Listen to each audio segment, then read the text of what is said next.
The future belongs to those who believe in the beauty of their dreams. Eleanor Roosevelt.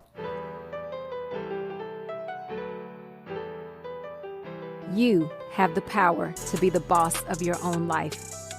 I'm your host, Monica Allen. I'm a wife, mom, entrepreneur, best-selling author, lifelong learner, and your biz bestie. I have a love and passion for all things small business. Growing my own company from $700 to over 7 figures annually, my goal is to bring you inspiration, business-focused topics and tips, encouragement, and a community that helps you launch, grow, and scale your business, whether you are a dreamer, a side hustler, or a seasoned entrepreneur. You are listening to the Become Your Own Boss podcast.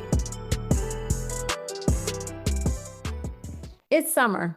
If you're a business owner in need of new gear for you and or your team, my company, Zeus's Closet, is offering a summer special for you bosses. Save 20% now on our small business package and moisture wicking polos and t-shirts. Simply use the promo code BOSS20 and save at zeus'scloset.com. The link is in the show notes. On June 15, 2005, I walked away from my corporate job. I was nervous, but incredibly excited.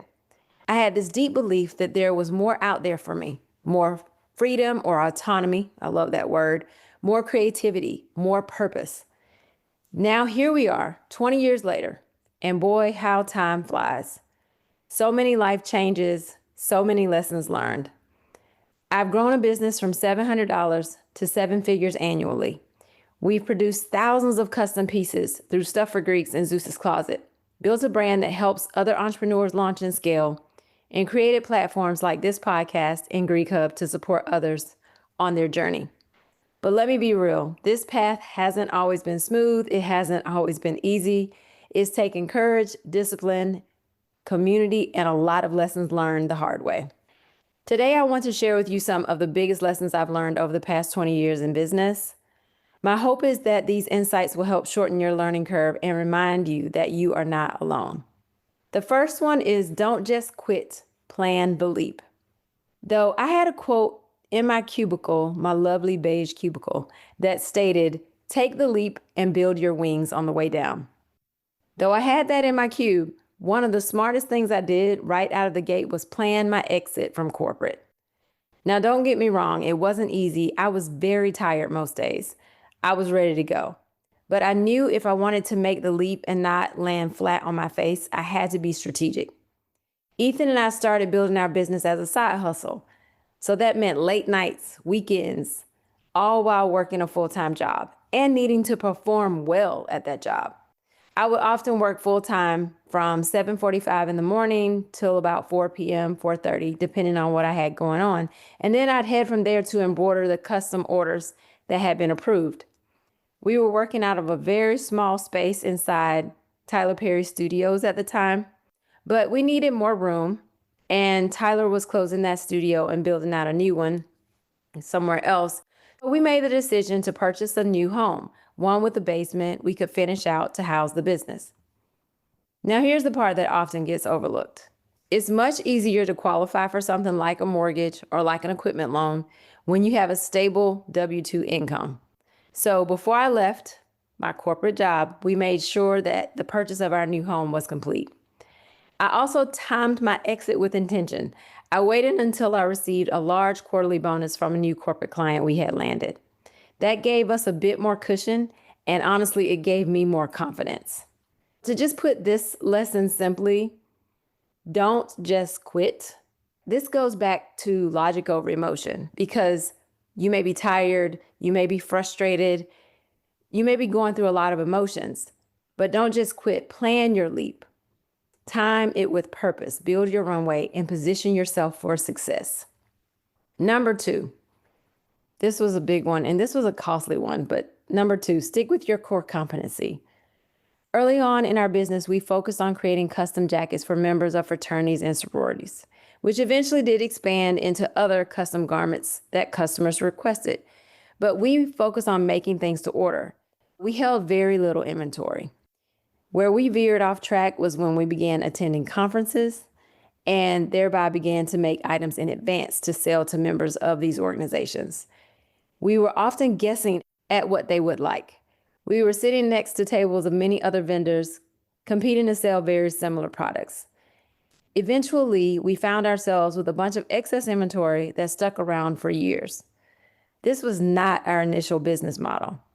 And while I'm not saying don't try new things, I'm certain that attending these conferences gave us more exposure to people who may not have ever known about us or heard of us. As a matter of fact, one thing we always did at these conferences was find a way to collect email addresses. We often did this via a contest or a giveaway.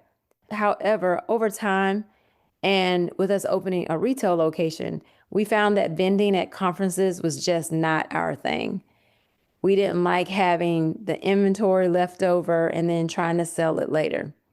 What I learned from this is know what you're great at and build around that.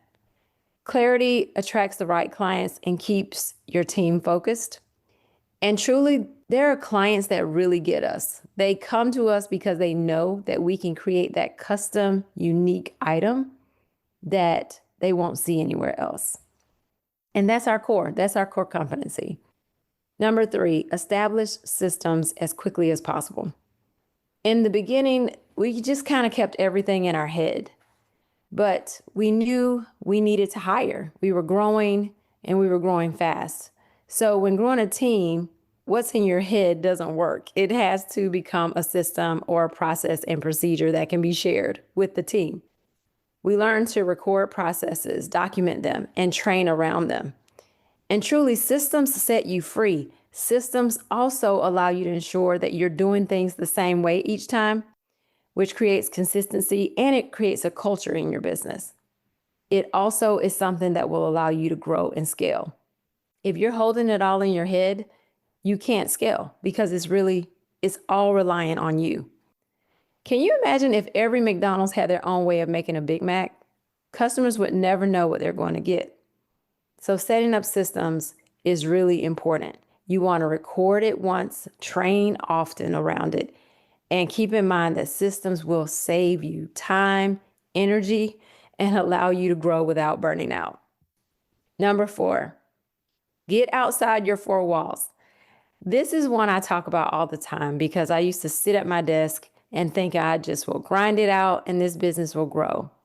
And it's easy to get caught up in the business and forget to work on the business.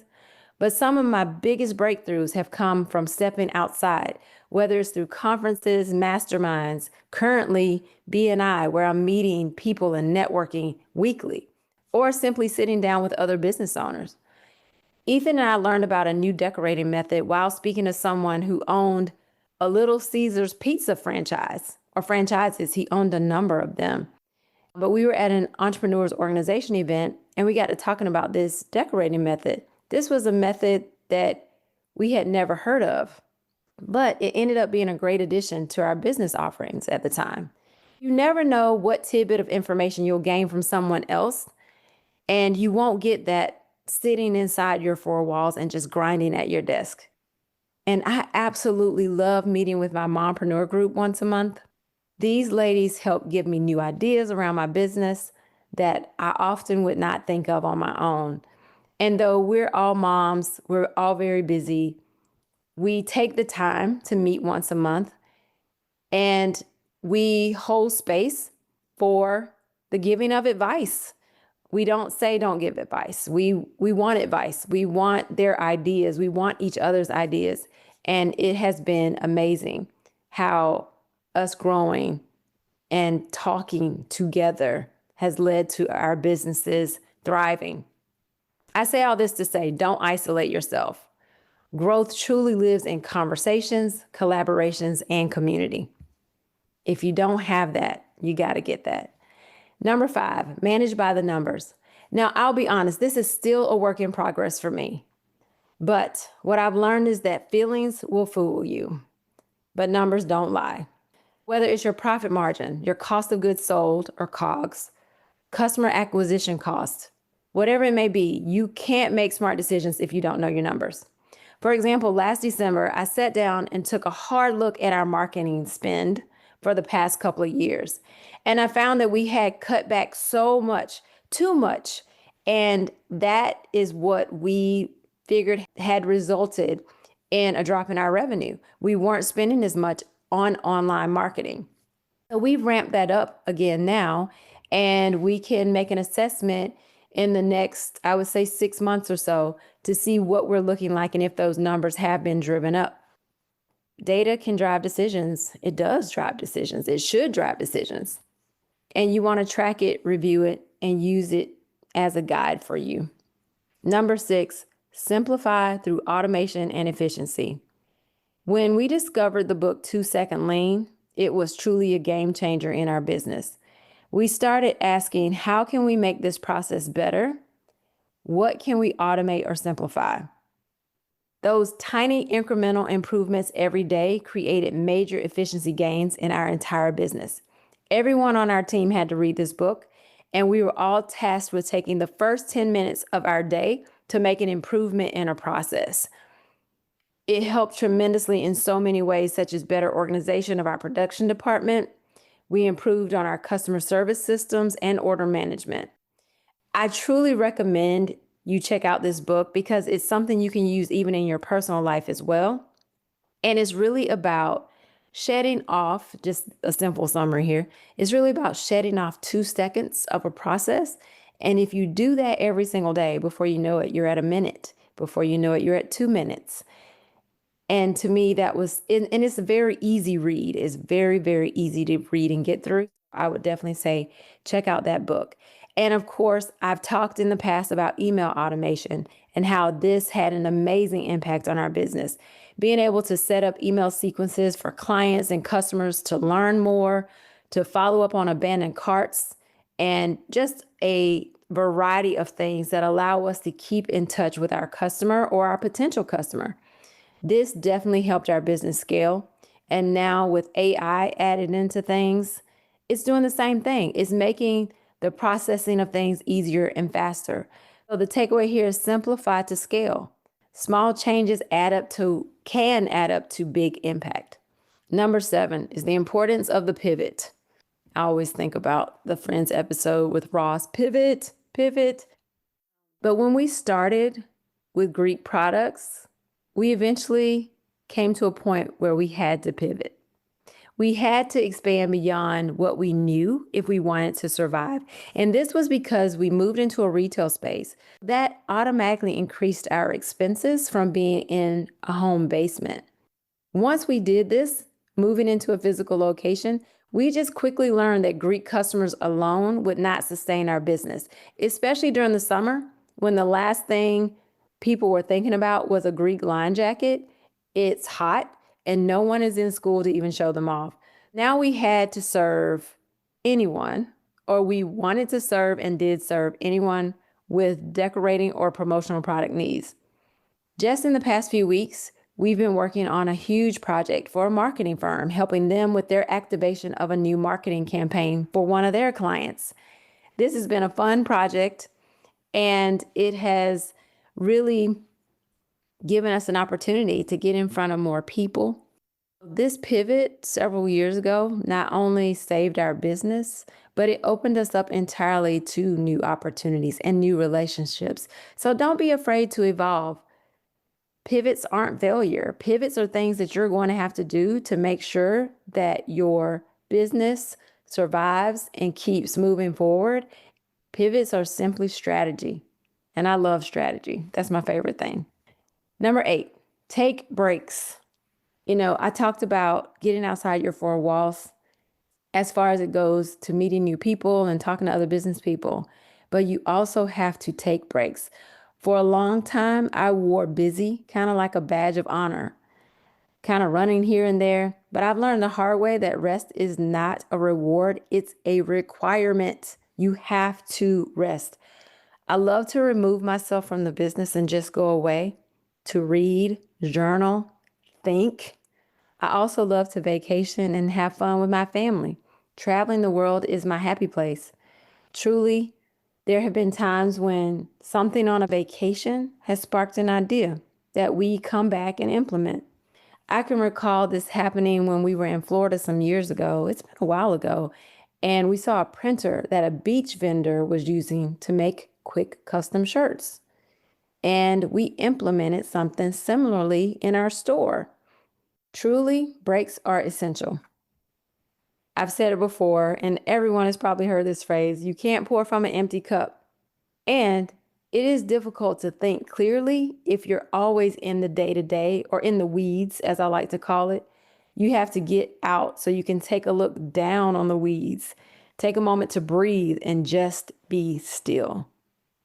In this case, I recommend scheduling your rest time, just like you would schedule meetings with a client, and make it almost like part of your business plan, because it is important for your business for you to take breaks and get the much needed rest. Because if you're anything like me, when you are working and you're putting in a lot of energy. So you have to go off and refresh, recharge, reset. Number 9, enjoy being your own boss. This is one of the most beautiful parts of entrepreneurship. You get to create a business you want to show up to, that you actually want to be at every day. One of the things that my Cup of Joy group, this is a group that I pop in a couple times a week if I have an opportunity, but one of the things we often talk about is what we get to do. We don't have to do, we get to do it. I get to go into my office. I get to provide excellent service and products to our community and to the Greek community. I get to choose my work schedule. I typically go into my office 4 days a week. I'm off on Mondays.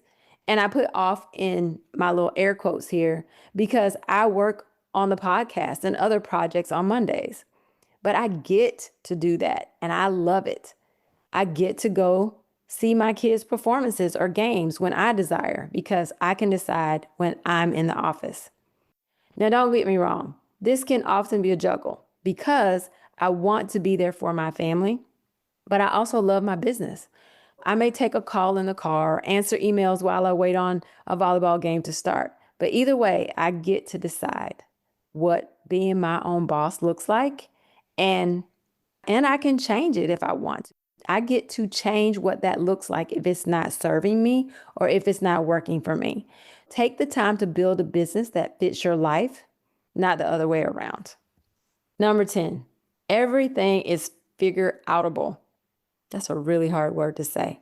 Now, I'll be honest, I haven't read the book with this title. I've heard of it, but the phrase couldn't be more true. As entrepreneurs, we are problem solvers at our core. That's literally how the business started, by solving a problem. Your business started by you solving a problem that you saw in the marketplace.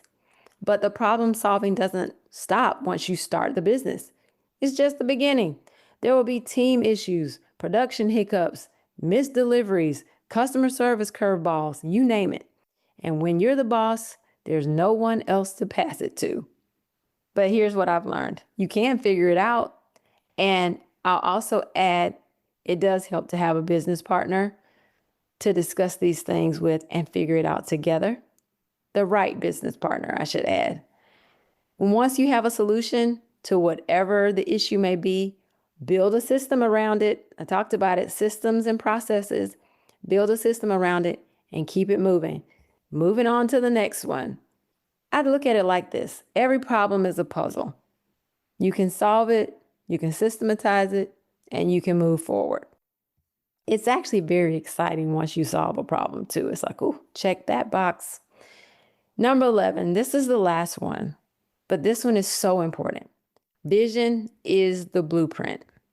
None of this works without a clear vision. A vision for your life, your business, your family, yourself. There's a scripture I love, Habakkuk 2:2. Write the vision and make it plain so that he may run who reads it. When your vision is clear, the path gets easier to walk, to define, to run down. And I don't necessarily mean the whole path. It may just be the next few steps. Ethan and I had a vision. We had a vision for our business. First, it was simple. Build a business that would allow us to both leave our jobs, a business that would provide these highly customized items that we desired to have, but didn't exist at the time. Then it was about building our home office, then a retail space.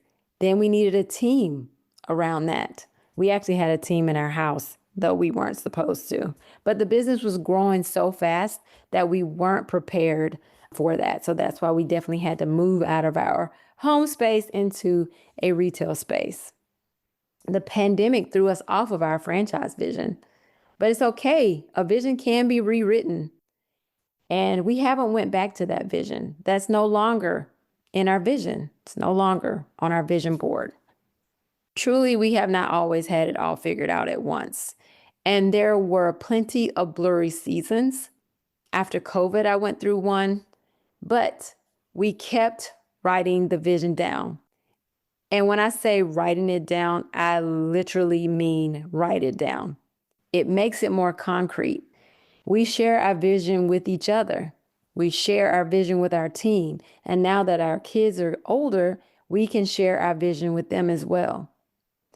Your vision keeps you moving forward, even when the road can get a little bit rocky or tough.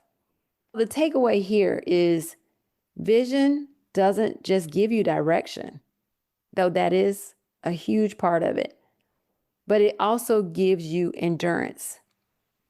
It gives you the steps, because once you have the vision, you can establish the steps to accomplish that vision. Keep writing it down, keep refining it, and don't be afraid when it evolves. Don't be afraid to pivot from that vision if it's necessary. It's crazy, but it's been 20 years since I walked away from corporate, and I just realized this on Monday, which was a day after the anniversary of me leaving my corporate job. But it's been 2 decades of trials and triumphs, wins, losses. But here's what I know for sure. You will grow as your business grows. I have grown so much. I feel like I know myself so much better as I walk this path. Every year will stretch you, challenge you, and shape you into someone stronger. I truly do feel stronger than ever. Thank you for listening today. I am grateful for you. Take a moment to rate and review the podcast. Subscribe if you don't already subscribe. That way you don't have to go out and look for it. It'll automatically get downloaded to your phone. And if you're listening right now and you're just starting out, or maybe you've been in your business 5 or even 10 years, know that you're capable of more than you can imagine. And remember, now is the time. Now is the time to level up, leave a legacy, and become your own boss.